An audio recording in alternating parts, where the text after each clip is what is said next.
En retournant à Ésaïe, nous pouvons nous souvenir que ces prophéties, à partir du chapitre 40, font allusion au retour d'Israël de la captivité, à un peuple qui était prisonnier en captivité. La proclamation de leur liberté est faite. L'affranchissement de ceux qui sont liés, l'année de grâce du Seigneur pour leur retour.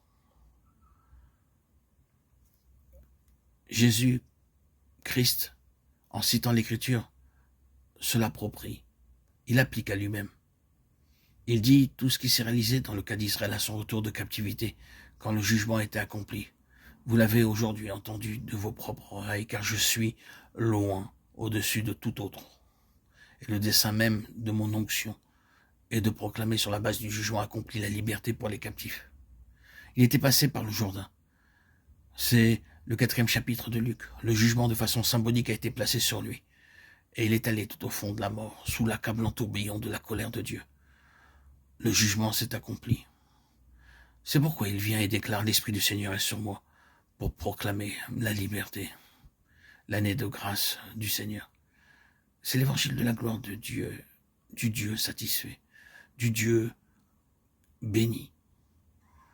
Aujourd'hui, nous pouvons comprendre la signification de ce jour de la Pentecôte, jour dans lequel nous vivons, car ce n'est pas un jour de 12 ou de 24 heures, mais une dispensation.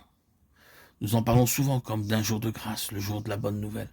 C'est un jour qui s'est levé quand le Seigneur Jésus, sortant de la tombe, est monté vers son Père pour envoyer l'Esprit. Et ce jour s'achèvera quand, enfin, il reviendra du ciel.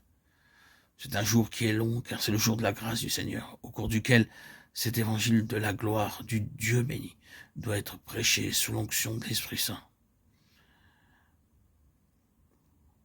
Permettez-moi de retourner à cette question de l'arrière-plan du sabbat, car c'est là que se trouve l'entière satisfaction de Dieu. Quand eut lieu le premier sabbat, ce fut quand le Seigneur, en regardant tout ce qu'il avait fait, vit que c'était très bon, et il se reposa de ses travaux. Dieu le sanctifia parce qu'en ce jour, il se reposa de toute son œuvre qu'il avait créée en la faisant. Genèse 2:3. Vous ne manquerez pas d'observer ou de garder mes sabbats, car ce sera entre moi et vous, et parmi vos descendants, un signe auquel on connaîtra que je suis l'Éternel qui vous sanctifie. Exode 31:13.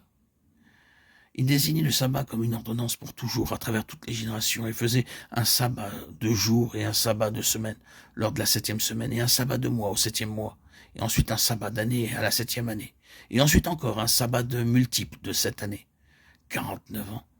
Et la 50e année était le parachèvement de 7 semaines, 7 septaines d'années.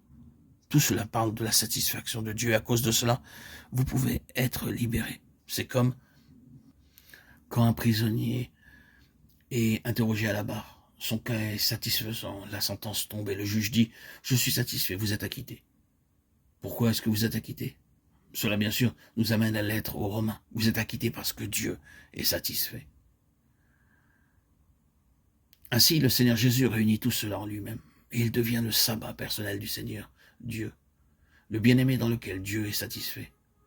Quand il est à la droite de Dieu, Dieu est satisfait. Et la grande amnistie est proclamée, l'évangile du Dieu satisfait. Alors nous est donné notre liberté. Vous savez que tout cela arrivait l'année du jubilé. Tous les esclaves étaient libérés, toutes les propriétés cédées devaient être rendues à leur véritable propriétaire. La libération de toutes sortes de liens et d'esclavage était proclamée. Cela devait être une période de joie, de libération. Oui, il n'y a rien de plus joyeux que notre évangile. Et il ne devrait pas y avoir de gens plus joyeux que ceux qui ont un tel évangile. C'est l'évangile de la gloire d'un Dieu satisfait.